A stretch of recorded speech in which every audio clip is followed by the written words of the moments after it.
दोस्तों नमस्कार, स्वागत है आप सभी का। अगर फिर से चले जानते हैं मध्य प्रदेश की ताजा खबरों को, लेकिन उससे पहले अगर आपने अभी तक इस चैनल को सब्सक्राइब नहीं करो, सब्सक्राइब कर लें, जिससे कि आपको मध्य प्रदेश की ताजा खबर रोजाना मिलती रहे। सबसे पहली बड़ी खबर, शिक्षक भर्ती में पात्रता के अंक घटाने की मांग। आदिवासी वर्ग के उम्मीदवारों ने संविदा भर्ती परीक्षा में पात्रता के लिए अंकों का प्रतिशत 40 करने की मांग की है। फिलहाल यह कट ऑफ प्रतिशत 50 है। अभ्यर्थी इसके लिए उनकी आर्थिक सामाजिक परिस्थितियों के मद्देनजर ऐसा करने की गुहार लगा रहे। अभ्यर्थियों ने कहा कि प्राथमिक शिक्षक चयन परीक्षा वर्ष 2019-2020 विज्ञापन जारी होकर मार्च 2022 को चयन परीक्षा आयोजित की गई थी। बड़ी खबर, मान्यता प्राप्त 6 कर्मचारी संगठनों ने अपनी 17 सूत्री मांगों को लेकर मुख्यमंत्री के नाम जिला प्रशासन को ज्ञापन सौंपा।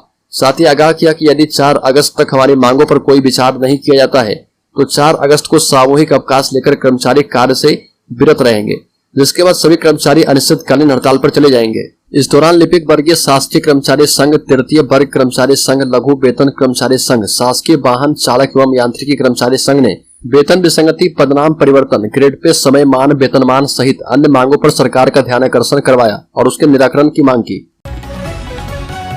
बड़ी खबर, केंद्रीय गृह मंत्री अमित शाह 30 जुलाई को इंदौर आएंगे, जहां पर वो बुद्ध कार्यकर्ता सम्मेलन को संबोधित करेंगे। अमित शाह भगवान परशुराम जी की जन्मस्थली जाना पाव जाएंगे। मानपुर के पास पहाड़ी पर स्थित जाना पाव ब्राह्मणों का तीर्थ स्थल है। जाहिर है कि बीजेपी की ब्राह्मण वोटर्स पर नजर है। पिछले चुनाव में सीएम के एक बयान के बाद पार्टी को ब्राह्मणों की नाराजगी झेलनी पड़ी थी। अमित शाह का कार्यक्रम तय होते ही बीजेपी महासचिव कैलाश विजयवर्गीय एक्टिव हो गए हैं। विजयवर्गीय ने कहा कि मालवा निमाड़ जिताना मेरी जिम्मेदारी है और मैं यहीं से आता हूँ। बड़ी खबर, ग्वालियर में एक छात्रा से स्कूल में पढ़ने वाले छात्र ने छेड़छाड़ कर उसके अश्लील वीडियो एवं फोटो खींच लिए। इतना ही नहीं, उसके बाद वह छात्रा को ब्लैकमेल करते हुए 20,000 रुपए की मांग करने लगा। घटना मुरार थाना क्षेत्र के बीआरसी कॉलेज के सामने की है। जब छात्रा ने रुपए नहीं दिए तो आरोपी ने उसके परिजनों को कॉल कर 20,000 रुपए नहीं देने पर छात्रा के वीडियो वायरल करने की धमकी दी। धमकी का शिकार पीड़िता थाने पहुंची और मामले की शिकायत की है। बड़ी खबर, टीएमसी नेता की हत्या का आरोपी मध्य प्रदेश से गिरफ्तार। ट्रांजिट रिमांड पर पश्चिम बंगाल पुलिस साथ लेकर गई। पश्चिम बंगाल में टीएमसी नेता की हत्या के एक आरोपी को मध्य प्रदेश से गिरफ्तार कर लिया गया है। पश्चिम बंगाल में पंचायत चुनाव के पहले 22 जून को पुरुलिया के आदरा थाना क्षेत्र में तृणमूल कांग्रेस नेता धनंजय चौबे की हत्या कर दी गई थी। बाइक सवार 3 बदमाशों ने गोली मारकर उनकी हत्या की थी। इस मामले में बंगाल पुलिस आरोपी की तलाश कर रही थी। आरोपी का नाम अवधेश पांडे बताया जा रहा। वह मूलतः बिहार का रहने वाला बताया जा रहा। बड़ी खबर, मध्य प्रदेश में बीजेपी सरकार प्रदेश के दलितों को साधने के लिए सागर में संत रविदास मंदिर बनाने जा रही है। इस मंदिर के लिए 100 करोड़ रुपए खर्च कर विधानसभा चुनाव में दलितों के वोट अपनी झोली में डालने का प्लान कर रही है। हालांकि दलित जानकार और प्रदेश के दलित नेताओं का कहना है कि इतना आसान नहीं है। सरकार दलितों के आर्थिक उत्थान की जगह धार्मिक मुद्दों पर फोकस करा रही है। प्रधानमंत्री मोदी 12 अगस्त को सागर में संत रविदास मंदिर की नींव रखने जा रहे हैं। इस मंदिर के लिए नरियावली के बड़तुमा गाँव में 11 एकड़ सरकारी जमीन अलॉट की गई है। बीजेपी ने जैसे अयोध्या में राम मंदिर निर्माण के लिए चंदा एकत्र किया था, उसी तर्ज पर संत रविदास मंदिर के लिए समरसता यात्राएं निकाल रही है। बड़ी खबर, पहली बार ज्योतिरादित्य सिंधिया स्वयंसेवक संघ के कार्यालय पहुंचे। ग्वालियर अपने 3 दिवसीय प्रवास पर आए केंद्रीय विमानन मंत्री ज्योतिरादित्य सिंधिया पहली बार राष्ट्रीय स्वयंसेवक संघ के नई स्थित कार्यालय पहुंचे। यहाँ पर केंद्रीय मंत्री सिंधिया ने अखिल भारतीय परिषद के राष्ट्रीय संगठन मंत्री एवं संघ के वरिष्ठ प्रचारक श्रीधर पराकर से चर्चा की। दोनों ने करीब आधा घंटे तक बंद कमरे में गहन मंत्रणा की। अंदर क्या चर्चा हुई और किस विषय पर हुई ये पता नहीं चल पाया, पर बाहर आकर केंद्रीय मंत्री सिंधिया ने कहा कि श्रीधर पराकर अपने आप में एक इंस्टीट्यूशन है। मेरी उनसे औपचारिक मुलाकात थी, बहुत दिनों से उनसे मिलने की इच्छा हो रही थी। बड़ी खबर, बीजेपी के पूर्व विधायक की संदिग्ध मौत, अंतिम स्नान के दौरान सिर पर दिखा छेद। बरेली के भाजपा नेता और पूर्व विधायक भगवत सिंह पटेल की संदिग्ध परिस्थिति में मौत हो गई। परिजन और लोग पहले इस मौत को सामान्य मौत मान रहे थे, लेकिन जब पूर्व विधायक के अंतिम संस्कार की क्रियाएं की जा रही थी तो उनके गले पर एक छेद दिखाई दिया। इसके बाद पुलिस को सूचना दी गई। जैसे लोगों को जानकारी लगी कि क्षेत्र के कदावर नेता भाजपा नेता पूर्व विधायक भगवत सिंह पटेल की रात में मौत हो गई, सभी लोग स्तब्ध रह गए। उनके परिजनों और रिश्तेदारों ने सोशल मीडिया पर पोस्ट डाली। बड़ी खबर, राज्य के रीवा जिले में टीआई हितेंद्र नाथ शर्मा पर गोली चलाने वाले एसआई बीआर सिंह का एक ऑडियो सामने आया है। इसमें आरोपी एसआई कह रहा है कि हमारी गोली लगेगी तो क्या बचेगा, एहसास कराया कि तू अन्याय मत कर। वायरल ऑडियो की पुष्टि करते हुए बताया गया कि मैंने वारदात के बाद करीब 4:30 बजे एसआई बीआर सिंह को फोन लगाया था और कहा कि जो हुआ वो देख ही रहे हो, हमारे साथ अन्याय हुआ, हमें राजनीति के तहत थाना से हटाकर लाइन भेजा गया, इस कारण मैंने ऐसा किया।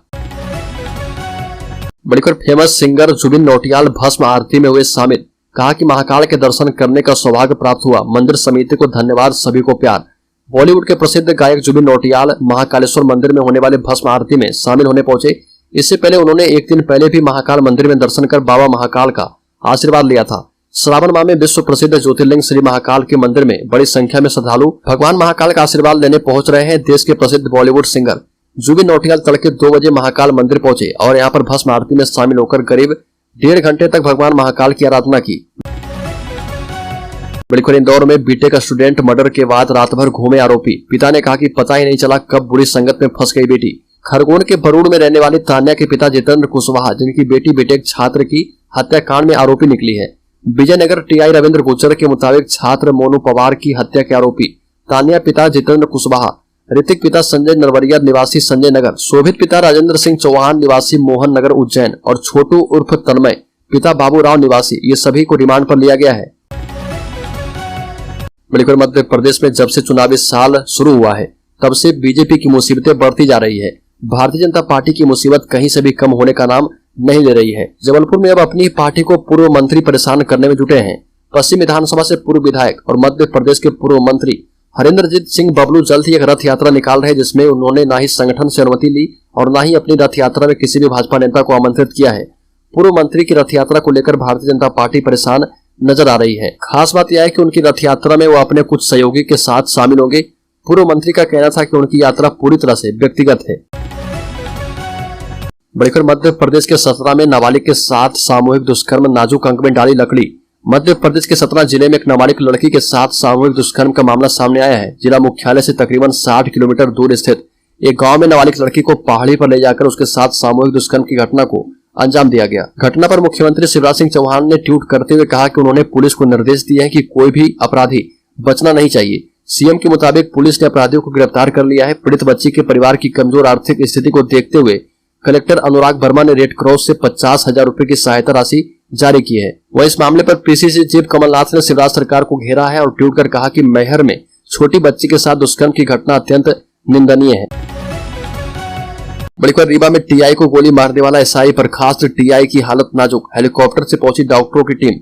रीवा के सिविल लाइन थाने में पदस्थ एक सब इंस्पेक्टर ने थाना प्रभारी को जान से मारने की नियत से गोली मार दी और थाना प्रभारी को गंभीर अवस्था में इलाज के लिए निजी अस्पताल में भर्ती करवाया गया। इस घटना के बाद पुलिस विभाग के आला अधिकारी टीआई की हालत जानने के लिए अस्पताल पहुंचे हैं। देर रात आरोपी एसआई को डीजीपी के निर्देश पर नौकरी से बर्खास्त कर दिया गया है। पुलिस सूत्रों से मिली जानकारी के मुताबिक टीआई हेवेंद्र नाथ शर्मा और सब इंस्पेक्टर बीआर सिंह के बीच पिछले कई दिनों से विवाद चल रहा था।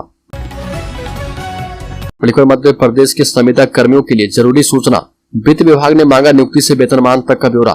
प्रदेश में संविदा कर्मियों को 100% वेतन देने के दिशा निर्देश जारी होने के बाद वित्त विभाग लेखा जोखा तैयार करने में जुट गया है।